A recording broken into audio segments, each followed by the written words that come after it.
নমস্কার, আমি সুদীপ্তা। এভি নিউজে আপনাদের সকলকে স্বাগত। প্রথমেই চোখ রাখবো নিউজ হেডলাইন্সে।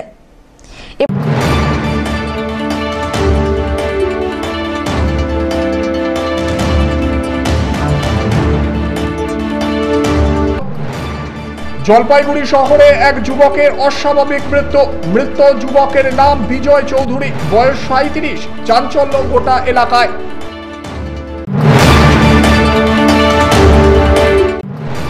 মুখের শিক ঢুকিয়ে চড়ক পুজোর আরাধনা, এই দৃশ্য মুহূর্তে হলো ক্যামেরাবন্দি। যদিও বিজ্ঞান বলছে এটা অনেকটাই বিপজ্জনক।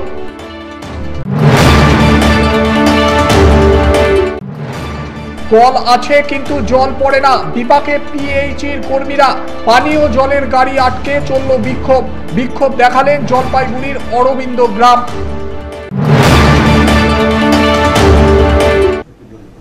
এবার আসছে বিস্তারিত সংবাদ। এক যুবকের অস্বাভাবিক মৃত্যুর অভিযোগ উঠল জলপাইগুড়ি শহরে। মৃত যুবকের নাম বিজয় চৌধুরী, বয়স ৩৭ বছর। শহরে ১৭ নম্বর ওয়ার্ডের মহান্তপাড়া এলাকায় চন্দন মিত্রের বাড়িতে কর্মসূত্রের কারণে ভাড়া থাকতেন বিজয়। তার বাড়ি রায়গঞ্জে। তিনি শহরের এক বেসরকারি ফিন্যান্স কোম্পানিতে কাজ করতেন। জানা গিয়েছে ১৮ এপ্রিল বিজয়ের বিয়ে হওয়ার কথা ছিল। সমস্ত বাজার সম্পন্ন হয়েছে। এদিকে অফিসের কাজেও যান বিজয়। শনিবার সকাল থেকেই যে ঘরে ভাড়া থাকতেন বিজয়, সেই ঘর বন্ধ ছিল বলে দাবি। এরপরে স্থানীয়রা কোতোয়ালি থানায় খবর দেন। খবর পেয়ে ঘটনাস্থলে ছুটে আসে পুলিশ এবং স্থানীয় কাউন্সিলর দিলীপ বর্মা। বন্ধ ঘরের ভিতরে ঝুলন্ত অবস্থায় ছিল বিজয়ের মৃতদেহ। তবে ঠিক কী কারণে এই মৃত্যু তা নিয়ে রীতিমতো ধোঁয়াশা সৃষ্টি হয়েছে। আমাদের অফিসের আমার বস প্লাস আমাদের কলিগ, উনি আজকে তো ওনার বাড়ি যাওয়ার কথা ছিল। এসে দেখি আমরা দরজা বন্ধ অনেকক্ষণ থেকে খোলাতে, তার জন্য তারপরে পুলিশ এসে দেখলো যে সুইসাইড করেছে। কারণ মনে হচ্ছে আমাদের আমরা বলতে পারছি না, কারণ কি আমরা তো রায়গঞ্জে, উনি ওনার ফ্যামিলি সব, আমরা তো এখানকার, আমরা কলিগের সঙ্গে আমরা ওরা অফিসিয়াল যা কথাবার্তা শুধু আমাদের সঙ্গে। উনি কি এখানে একাই থাকতেন? একাই থাকতেন। কি ভাবছেন? উনি সবই ঠিক আছে, বিয়ের সব বাজার টার্গেটিং সব করেছে। কবে বিয়েছে? 18 তারিখে। এই মাসে এই তো ইংরেজির 18 তারিখ। উনি কি গতকাল গিয়েছিল অফিসে? হ্যাঁ, শুনলাম তো গিয়েছিলাম। আমি কালকে ছুটিতে ছিলাম। আজকে কখন শুনতে পেলেন এই বিষয়টা? 12:30 এসে দেখি দরজা খুলছে না। আমরা তখন সন্দেহ করলাম কিছু একটা হয়েছে। সব্যসাচী মজুমদারের রিপোর্ট, এভি নিউজ।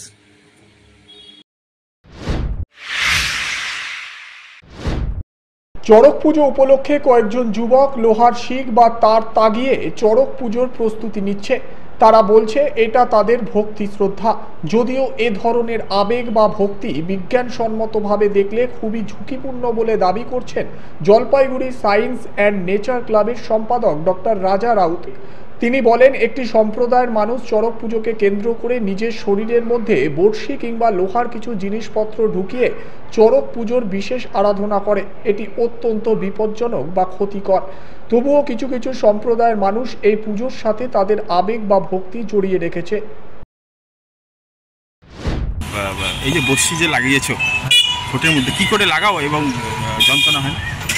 ওটা যন্ত্রণা হয় না, আমাদের গা বাইন্ডা যায়, আবার তোমার কি গা বন্ধনা করে দেয়, তো সেটার জন্য আমরা এই দুটো চামড়াকে অবশ্যই তারপর ডাইরেক্ট।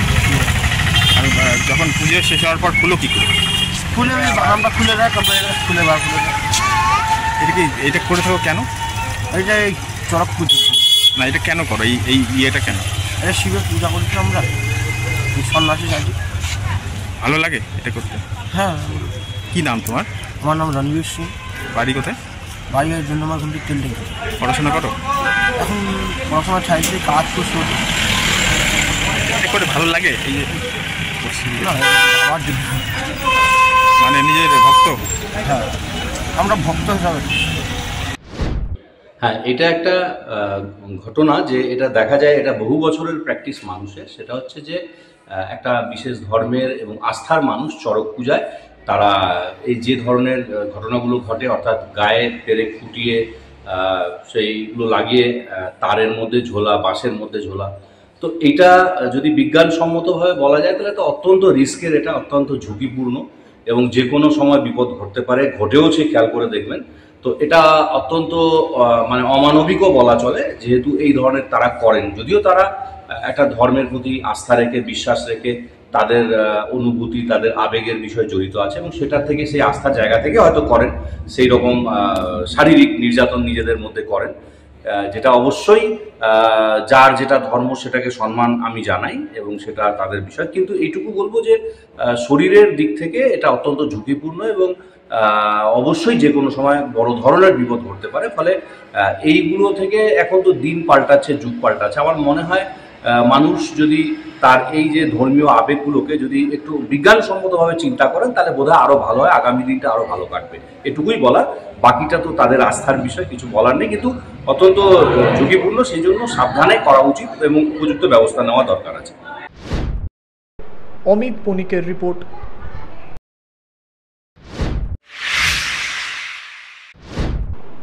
শতবর্ষ প্রাচীন এই চড়ক পুজো। শনিবার চড়ক পুজো উপলক্ষে অসংখ্য মানুষের সমাগম দেখা যায় মাসকালাই বাড়ির 1 নম্বর আড়ার প্রাথমিক বিদ্যালয়ের মাঠে। এদিন চড়ক পুজোকে কেন্দ্র করে কয়েকটি ওয়ার্ডের বাসিন্দা সহ জলপাইগুড়ির বিভিন্ন জায়গার বাসিন্দারা এই পুজো দেখতে ভিড় করেন। চড়ক ঘোরানোর আগে পুজো করা হয়, তারপর প্রথা মেনে চড়ক ঘোরাতে অংশ নেয় চড়ক ব্রতীরা। বিভিন্ন নিয়মের মধ্যে দিয়ে এই পুজো করা হয়। রীতিমতো ভিড় জমে গিয়েছিল চারিদিকে। চড়ক পুজো উপলক্ষে একটি মেলারও আয়োজন হয়েছিল এখানে। মেলায় প্রচুর জনসমাগম লক্ষ্য করা যায়।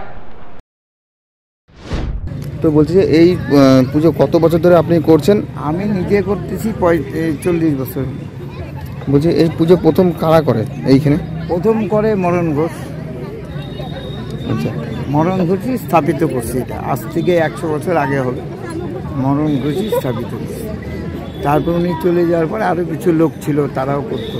এখন থেকে 40 বছর ধরে আমি করি কন্টিনিউ।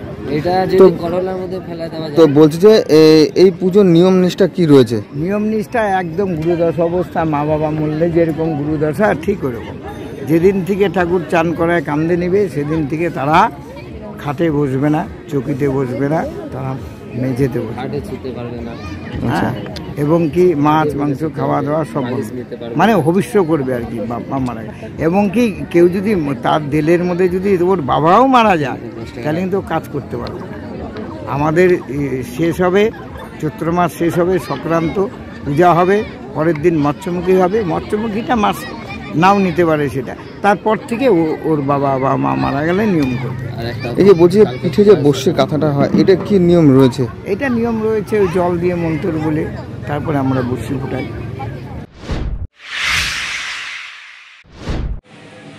গরুমারা জাতীয় উদ্যানে আগুন। শনিবার 27 নম্বর জাতীয় সড়কের ধারে জঙ্গলে লাগলো আগুন। লাটাগুড়ি থেকে মালবাজারগামী 27 নম্বর জাতীয় সড়কের 2 ধারে অবস্থিত গরুমারার জঙ্গল এবং লাটাগুড়ির জঙ্গল। এদিন এলাকাবাসীর দেখতে পান জঙ্গলের ধারে ঝরা পাতায় কেউ বা কারা আগুন লাগিয়ে দিয়েছে। প্রথম দিকে স্থানীয় বাসিন্দারা নিজেরা মিলে আগুন নেভানোর চেষ্টা করেন, কিন্তু পরিস্থিতি হাতের বাড়িয়ে চলে যাওয়ায় বন দপ্তরের কর্মীরা ঘটনাস্থলে পৌঁছে অবশেষে নিয়ন্ত্রণে আনে আগুন। আমি তো ফ্যামিলি নিয়ে যাচ্ছিলাম বাড়িতে, মালবাজার থেকে লাটাগুড়ি যাচ্ছি।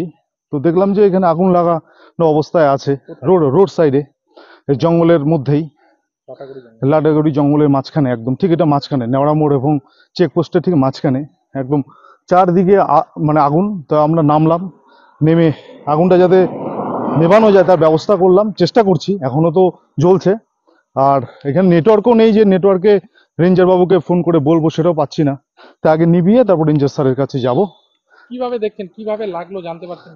এটা তো জানতে, আগুন লাগা অবস্থায় আমরা নামলাম, আগুন লাগানো অবস্থা ছিল, তারপরে নেমে চেষ্টা করলাম যাতে নেভানো যায়। এরকম তো অনেক জঙ্গলে প্রত্যেকটা জঙ্গলে এরকম ভাবে আগুন লেগেই যাচ্ছে।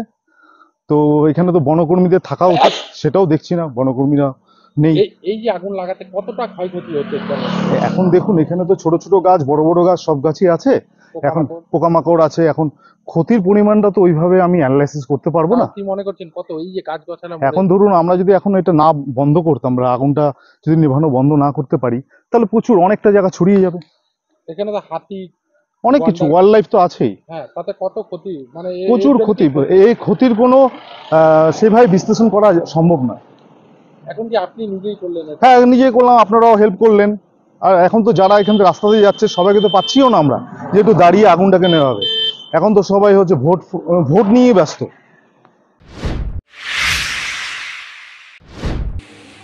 বিজেপির ধর্মীয় মেরুকরণের বিরুদ্ধে প্রতিবাদের ডাক দিয়ে জলপাইগুড়ি শহরে মিছিল করল তৃণমূল।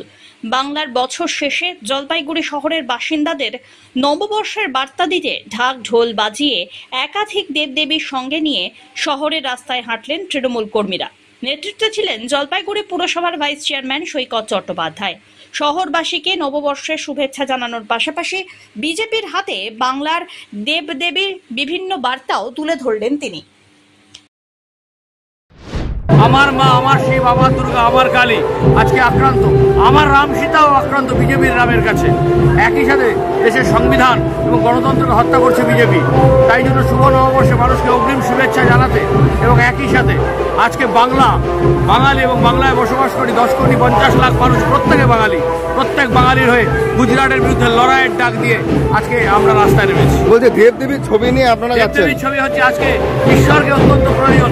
এই দেবাদেব শিব, মা দুর্গা, মা কালী, সিদ্ধিদাতা গণেশ সবকিছুর আজকে অত্যন্ত প্রয়োজন এবং এই প্রয়োজনের মুহূর্তে দাঁড়িয়ে, কারণ আজকে দেশকে অনাসৃষ্টি এবং অনাচারের হাত থেকে রক্ষা করতে হবে এবং এই দেবদেবীর অস্তিত্ব, বিজেপি বাংলার দেবদেবীর অস্তিত্ব নষ্ট করার চেষ্টা করছে। পিনাকি শীলের রিপোর্ট, এভি নিউজ।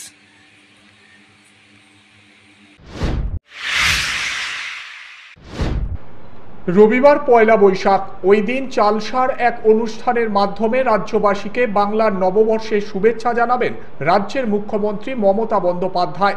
এদিন চালসা গোলাইয়ের সেই অনুষ্ঠানস্থল পরিদর্শন করেন জলপাইগুড়ি জেলার অতিরিক্ত পুলিশ সুপার সমীর আহমেদ, মাল মহকুমা পুলিশ আধিকারিক নীলেশ শ্রীকান্ত গাইকোয়াড়, মেটেলি থানার আইসি মিংমা লেপচা সহ ব্লক তৃণমূল নেতৃত্ব। জানা যায় রবিবার প্রথমে মুখ্যমন্ত্রী চালসার টিয়াবন এলাকা থেকে জাতীয় সড়ক ধরে মঙ্গলবাড়ি বাজার হয়ে চালসা গোলাই পর্যন্ত রোড শো করবেন। চালসা গোলাইয়ের বাংলা নববর্ষের উদযাপন অনুষ্ঠান হবে। ওই অনুষ্ঠান থেকেই মুখ্যমন্ত্রী রাজ্যবাসীকে বাংলার নববর্ষের শুভেচ্ছা জানাবেন। রবিবারের বাংলা নববর্ষের অনুষ্ঠানকে কেন্দ্র করে এদিন প্রশাসনিক তৎপরতা দেখা যায় চালসা এলাকায়। তৃণমূল মেটালি ব্লক সভানেত্রী স্নৌমিতা কালান্দি বলেন, রবিবার বাংলা নববর্ষের দিনে চালসায় বর্ষবরণ উৎসবের অনুষ্ঠানে হাজির থাকবেন মুখ্যমন্ত্রী। পাশাপাশি তিনি রোড শো করবেন। বিভিন্ন এলাকা থেকে রবিবার চালসার মানুষের জমায়েত করার জন্য ইতিমধ্যেই দলীয় প্রচার চলছে। এদিন চালসায় উপস্থিত ছিলেন জেলা পরিষদ সদস্য রেজাউল বাকি, মাটিয়ালি পঞ্চায়েত সমিতির সভাপতি হোসেন হাবিবুল হাসান, মাল পৌরসভার চেয়ারম্যান স্বপন সাহা সহ অন্যান্যরা। বাংলার বর্ষবরণ উৎসব যেটা আছে সেটা আমরা আমাদের বাংলার মাননীয় মুখ্যমন্ত্রী মমতা ব্যানার্জি আমাদের বিগত কয়েকদিন ধরে চালসা এলাকায় রয়েছেন এবং এখান থেকে বিভিন্ন প্রান্তে উনি রাজনৈতিক প্রচার এবং রাজনৈতিক জনসভাগুলো করছেন এবং আগামীকাল যেটা রয়েছে আমাদের বেঙ্গলি নিউ ইয়ার উৎসব পালন করবেন। সেই উপলক্ষে হচ্ছে টিয়াবন থেকে আমাদের একটা রোড শো যেটা শুরু হচ্ছে টিয়াবন থেকে দুপুর 2টোর সময় এবং সেখান থেকে সেই রোড শোটা এসে শেষ হচ্ছে আমাদের চালসা গোলাইয়ের বুকে এবং চালসা গোলাই থেকে উনি দাঁড়িয়ে এবং সকলকে শুভ নববর্ষের শুভেচ্ছা বার্তা দিয়ে হচ্ছে এখানেই আমাদের রোড শোটা শেষ হয়ে যাচ্ছে। প্রস্তুতি চলছে আজকে সেটা? হ্যাঁ, আজকে অনুষ্ঠান আছে। আজকে সেরকম আর কোনো অনুষ্ঠান, আগামীকালকে অনুষ্ঠান বলতে গিয়ে আমরা ওই যেটা রয়েছে আমাদের কিছু ট্রেডিশনাল কালচারাল বর্ষবরণ থাকবে, যেটা হচ্ছে আমাদের এখানে রাজবংশী সম্প্রদায়ের এবং আদিবাসী সম্প্রদায়ের, নেপালি সম্প্রদায়ের যারা জনজাতি আছেন এবং ওনারা ট্রেডিশনাল ইউনিফর্ম পরে ওনারা আসবেন এবং দিদিকে ওই শুভ নববর্ষের যেটা রয়েছেন ওনারা হচ্ছে দিদিকে বরণ করবেন এবং সবাই নিজের নিজের সাম্প্রদায়িক যে নিয়ম রয়েছে, যে সাম্প্রদায়িক যেটা সিস্টেমে আছে সেই সিস্টেম অনুযায়ী হচ্ছে দিদিকে বরণ করবে। নিয়ে নিচ্ছে ছোট্ট একটি বিরতি, ফিরে আসছি বিরতির পর, সঙ্গে থাকুন। পশ্চিমবঙ্গ সরকার যুব কল্যাণ বিভাগের যৌথ উদ্যোগে আয়োজিত শতাধিক যুব কম্পিউটার প্রশিক্ষণ কেন্দ্রগুলির মধ্যে জলপাইগুড়ি সদর যুব কম্পিউটার প্রশিক্ষণ কেন্দ্র একটি। এখানে যুব কল্যাণ বিভাগের নির্ধারিত বিভিন্ন কোর্স রয়েছে, যেমন সিআইটিএ, ডিআইটিএ, সিএফএস, ডিএফএস, অটোক্যাড ইত্যাদি। মাধ্যমিক ও উচ্চ মাধ্যমিক পরীক্ষার্থীরা আবেদনযোগ্য। এখানে একজনকে একটি কম্পিউটারের সাহায্যে অভিজ্ঞ শিক্ষক দ্বারা প্রশিক্ষণ দেওয়া হয়। তাই দেরি না করে নিজের ভবিষ্যৎকে স্বনির্ভর করতে যোগাযোগ করুন শিল্প সমিতি পাড়া নিয়ার বেগুনটারি শহীদ লেন যুব কম্পিউটার প্রশিক্ষণ কেন্দ্রে। আরও বিস্তারিত জানতে দেখুন গভর্নমেন্ট ওয়েবসাইট www.wpyouthservice.government.in। কল আছে তাতে জল পড়ে না। দীর্ঘদিনের সমস্যা না মিটিয়ে ড্রামে ভরে জল নিয়ে এসে বিপাকে পড়লেন পিএইচির কর্মীরা। পানীয় জলের গাড়ি আটকে বিক্ষোভ দেখালেন জলপাইগুড়ির অরবিন্দ গ্রাম পঞ্চায়েতের বৈরাগী ডাঙ্গা সহ 4 গ্রামের বাসিন্দারা। 5 শতাধিক পরিবারের বসবাস এই গ্রামে। তাদের দাবি, সজল ধারা প্রকল্পে বাড়ি বাড়ি জলের কল বসানো হয়েছে, কিন্তু তাতে জল পড়ে না। ঘরে ঘরে কল থাকা সত্ত্বেও বছরের পর বছর জলকষ্টে ভুগছেন গ্রামের বাসিন্দারা। তাদের দাবি, আগে পানীয় জলের সমস্যার স্থায়ী সমাধান করতে হবে, না হলে জল গ্রহণ করবেন না তারা। বাসিন্দাদের অভিযোগ, ভোট আসছে তাই মন ভোলাতেই এই জল পাঠিয়েছে পিএইচি। ভোট ফুরিয়ে গেলেই আবার জল আনতে কয়েক কিলোমিটার দূরে ছুটতে হবে। তাই জল না নিয়ে পানীয় জলের সমস্যার স্থায়ী সমাধানের দাবিতে অনড় থাকলেন গ্রামবাসীরা। দীর্ঘ 3 বছর থেকে ওনারা কল দিয়ে গেছে, কলে কোনো জল নাই। তো আমরা এখন হঠাৎ এই গাড়ি দেখতেছি, ইলেকশন সামনে 6 দিন বাকি। ইলেকশনের সামনে ওনারা যে জল পাঠাচ্ছে সেটা কোন সূত্রে পাঠাচ্ছে, সেটা কোন জল, নদীর জল না কলের জল না বিষের জল, আমরা কি করে জানবো? তো এইভাবে যে জলটা পাঠাচ্ছে, ইলেকশনের সামনে জলটা আগে পাঠানো যাইতো না? তো যদি আগে পাঠানো না যায়, ইলেকশনের সময় পাঠানো হয়, তাহলে ইলেকশনের সময় যদি জল পাঠায়, এই জলটা হয়তো ভোটের কালেকশনের জন্য জল পাঠাচ্ছে। আমরা এখন চাচ্ছি যে এই জল যে পাঠাচ্ছে, জল যদি পাঠাইতে হয় তাহলে কলে পাঠাব, এইভাবে গাড়িতে নয়। গাড়িতে ড্রাইভারকে জিজ্ঞাসা করা হয়েছে, ড্রাইভার বলছে 10 দিনের জন্য জল পাঠাইছে। তো 10 দিন মানে ইলেকশনের এই 10 দিন, তার মধ্যে জল আসবে না। তাহলে গ্লাসে গ্লাসে জল দিলে কি সমস্যা মিটবে না। আমাদের কলে জল দেওয়া হোক। আমাদের গ্রামের জলের সমস্যা, জল নাই, বাড়িতে কল দিছে অথচ জল নেই। আমরা এই সমস্যাটাই পড়ে আছি, কিন্তু আমরা এই যে জল পাঠাচ্ছে আমরা এই জল খাবো না, বা আমরা কাউকে নিতেও দেবো না। না, জলে কি না কি মিশাইছে, কি না কি আছে, আমরা ওই জল কেন খাবো, কেন নিব? আমরা কেউ নিব না, আবার কাউকে নিতেও দেবো না। এই জন্য আমরা গাড়ি আটকা দিছি। প্রায় 3 বছর কোনো মানে কল দিয়ে গেছে বাড়ি বাড়ি, কোনো জল নেই। হঠাৎ করে জল পাঠাইছে, এটা কোথাকার নাই, কোথাকার জল কেন খাবো আমরা? ভোটের আগে কি আমরা জল খাই নেই? আগেও জল খাইছি, আগে কষ্ট করে কুয়ার জল, নদীর জল খাই মানুষ হচ্ছি। এখন হঠাৎ করে টাইম কলের জল পাঠাইছে, আমরা কি এটা জানি যে টাইম কলের জল? জানি না। তাহলে এই জলটা আমরা করবো কেন, ব্যবহার করবো কেন? কি চাইছি, বাড়ি বাড়ি কলগুলা দিছে, কলগুলাতে জল দেখ, লাইনটা ঠিক করুক। কোনো জল নেই। সমস্যা হলো আমাদের এই এলাকায় আজকে 3 বছর ধরে জল যে ট্যাপ লাইন বসানো হচ্ছে বাড়িতে বাড়িতে, সেই ট্যাপে কোনো 3 বছর ধরে জল পড়ে না। তারপরে বৈরাগীডাঙ্গা থেকে যে অঙ্গনওয়াড়ি সেন্টার আছে, এখান থেকে কোয়ার্টার পর্যন্ত মানে চা বাগান পর্যন্ত মেন পাইপ লাইন নাই। আমরা এটা প্রধানকে জানাচ্ছি, প্রধান আসছিল, এটা সার্ভে হচ্ছিল। সার্ভে হওয়ার পরে প্রধান বলছিল ঠিক আছে, আমি পিএসসি দপ্তরের সাথে কথা বলে যত তাড়াতাড়ি হয় শীঘ্রই জলটার ব্যবস্থা করে দিচ্ছি। কিন্তু আজকে 3 বছর ধরে কোনো জলের কোনো ব্যবস্থা বা কোনো সুরাহা হচ্ছে না। এই গতকাল তার আগের দিন থেকে হঠাৎ আমরা জানতে পারলাম যে একটা জলের গাড়ি 2টা ড্রাম নিয়ে এসে এলাকায় কিছু লোককে জল দিয়ে চলে যাচ্ছে। অথচ এই এলাকার পঞ্চায়েত সদস্য আমি বা আরেকজন আছে, 2 জন পঞ্চায়েত সদস্য, আমরা কিন্তু কেউ জানি না যে জলটা কোথার থেকে আসতেছে। আরেকজন হচ্ছে শিশির কান্তি মণ্ডল। জলটা কোথার থেকে আসতেছে? আমাদের বক্তব্য হলো যে ট্যাপগুলো বসানো হচ্ছে বা যে মেল লাইনটা নাই, এটা সুরাহা না করে এইভাবে জল দেওয়ার কোনো যুক্তি নেই। আর জলটা যেহেতু আমরা পঞ্চায়েত সদস্যরা জানতে পারতেছি না কোথার থেকে আসতেছে, আজকে যদি এই জল খায় এই আমাদের এই এলাকায় 100 বা 150 200 লোক অসুস্থ হয়ে যায়, তার দায়বদ্ধতা কে নিবে? আমরা তো কেউ জানি না, আমরা পঞ্চায়েত সদস্যরাই জানি না। তো সাধারণ ভোটাররা কোথা থেকে জানবে যে জলটা কোথা থেকে? এখন কি চাচ্ছেন? আজকে কি করলেন? আজকে এই জলের গাড়িটাকে আমাদের এলাকার সাধারণ মানুষ যারা, তারা জলের গাড়িটাকে আটকাচ্ছে। আটকানোর পরে সাধারণ মানুষের বক্তব্য যে এখানে জলটা কে বা কারা পাঠাইলো, সেই লোকটা এখানে আসুক, এসে আমাদের এলাকার লোকের বক্তব্য যে জলের যে বাড়িতে বাড়িতে ট্যাপ এবং মেন লাইনটা যেটা বাকি আছে এটাকে কমপ্লিট করে দিতে হবে। এটা কি শুধু রাজনৈতিক উদ্দেশ্যে ভোটের আগে এই জলটাকে দেওয়া 7 দিনের জন্য? ড্রাইভার বলছেন 10 দিনের জন্য কন্ট্রাক্ট এই জলটা, তো এইটা কি ইলেকশনের জন্য? আমরা এইটাই ওই লোকটার কাছে জানতে চাচ্ছি যে পাঠাইছে। পিনাকি শীলের রিপোর্ট, এভি নিউজ।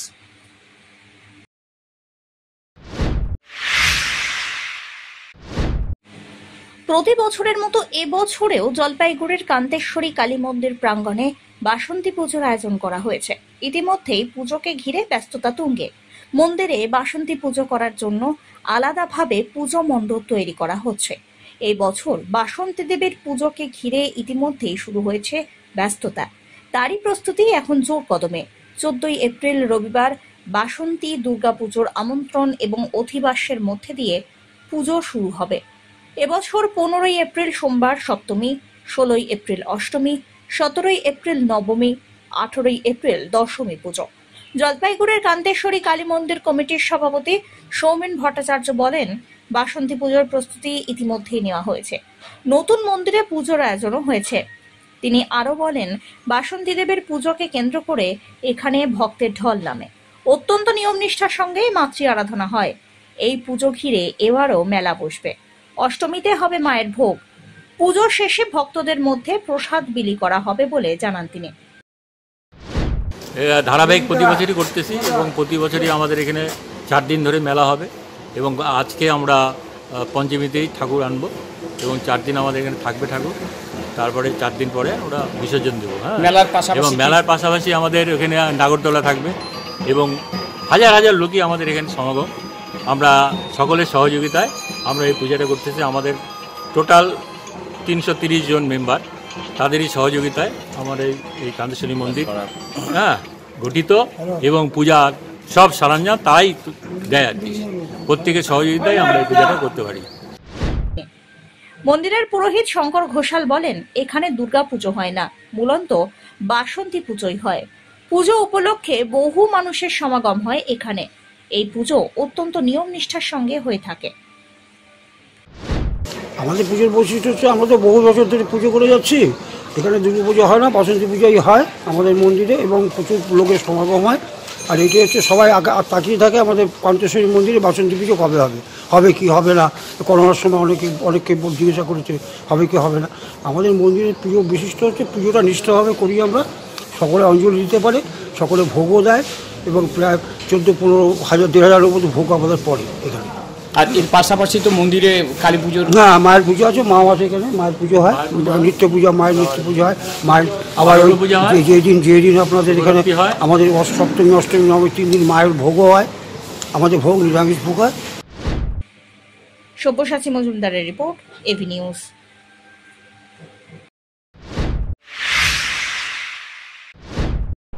উত্তরবঙ্গের বিভিন্ন জেলা থেকে আগত ছাত্রছাত্রীদের নিয়ে ব্ল্যাক বেল্ট এক্সাম অনুষ্ঠিত হলো। আয়োজক জলপাইগুড়ির দাদাভাই ক্লাব। পূর্ব পরিকল্পনা মাফিক ব্ল্যাক বেল্ট এক্সামের আয়োজন করা হয়। পরিচালনায় জলপাইগুড়ির দাদাভাই তাইকুন্ডো ইউনিট। উত্তরবঙ্গের বিভিন্ন জেলা থেকে প্রায় 40 জন তাইকুন্ডো খেলোয়াড় এই ব্ল্যাক বেল্ট এক্সাম দিতে আসে। প্রশিক্ষকরা উত্তরবঙ্গের বিভিন্ন জেলা থেকে ব্ল্যাক বেল্ট এক্সামে অংশ নেন। পাশাপাশি এদিনের বিশিষ্ট ব্যক্তিদের সংবর্ধিত করা হয়। দাদাভাই তাইকুন্ডো ইউনিটের কোচ পাপ্পু গ্রহ রায়ের নেতৃত্বে এই দিনের ব্ল্যাক বেল্ট এক্সাম হয়। এটা আমাদের কাছে অত্যন্ত আনন্দের একটা বিষয় যে জলপাইগুড়ি দাদাভাই ক্লাব তারা একটা ব্ল্যাক বেল্টের ট্রেনিংয়ের এক্সামিনেশনের আয়োজন করেছে এবং এখানে প্রায় 40 জন ছাত্রী এই পরীক্ষায় অংশগ্রহণ করেছে এবং বাইরের থেকে আমাদের টিচার্সরা এসছেন, তারা এই পরীক্ষাটা কন্ডাক্ট করবেন। তার সাথে কিছু অনুশীলনও তারা ব্যবস্থা করেছেন। তো সব দিক দিয়ে এই ধরনের এক্সামিনেশন বা এই ধরনের পরীক্ষামূলক যে শিক্ষা সেটা জলপাইগুড়ি শহরে আমার মনে হয় প্রথম হচ্ছে এবং জলপাইগুড়ি দাদাভাই ক্লাব সেটা খুব কৃতিত্বের সঙ্গে সম্পন্ন করবে পাপ্পু গ্রহ রায়ের নেতৃত্বে। তো আমি মনে করি যে এই টাইকুন্ডো খেলাতে জলপাইগুড়ি শহরের মা বাবাদের এবং ছাত্রছাত্রীদের আগ্রহ অনেকটাই বৃদ্ধি পেয়েছে। বিশেষ করে জলপাইগুড়ি দাদাভাই ক্লাব যেদিন থেকে টাইকোন্ডো কোচিং ক্যাম্প শুরু করেছে পাপ্পু বোরাইয়ের নেতৃত্বে একের পর এক সাফল্য এনে দিয়েছে এবং আস্তে আস্তে সারা জেলা জুড়ে এর একটা আগ্রহ বা উদ্দীপনা আমরা দেখতে পাচ্ছি। আজকে 4টা ডিস্ট্রিক্ট থেকে ছাত্রছাত্রীরা পার্টিসিপেট করেছে, তারা পরীক্ষা অংশগ্রহণ করেছে এবং তারা এখানে কিছু কোচিংও করবেন। টিচাররা এসছেন বাইরের থেকে, কলকাতা থেকে এসছেন, শিলিগুড়ি থেকে এসছেন, তারা তাদের কোচিং দেবেন, উপযুক্ত টিপস দেবেন। তো সব মিলিয়ে আমরা মনে করি যে এই ধরনের কোচিং ক্যাম্প বা এই ধরনের পরীক্ষা আমাদের টাইকোন্ডোকে আরও সমৃদ্ধ। কতজন এসেছে? 40 জন পার্টিসিপেট। শেষ করবার আগে নিউজ হেডলাইন্স আরো একবার।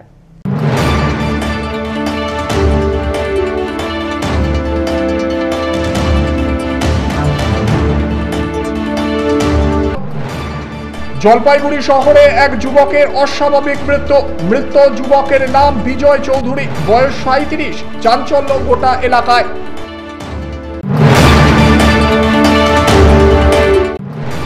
মুখের শিক ঢুকিয়ে চড়ক পুজোর আরাধনা, এই দৃশ্য মুহূর্তে হলো ক্যামেরাবন্দি। যদিও বিজ্ঞান বলছে এটা অনেকটাই বিপজ্জনক।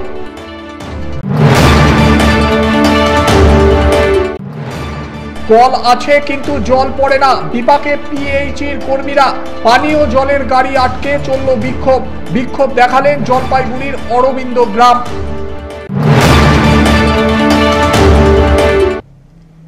এখনকার মতো নিউজ এ পর্যন্তই। পরবর্তীতে আসছি আরো সংবাদ নিয়ে, দেখতে থাকুন আমার বিশেষ।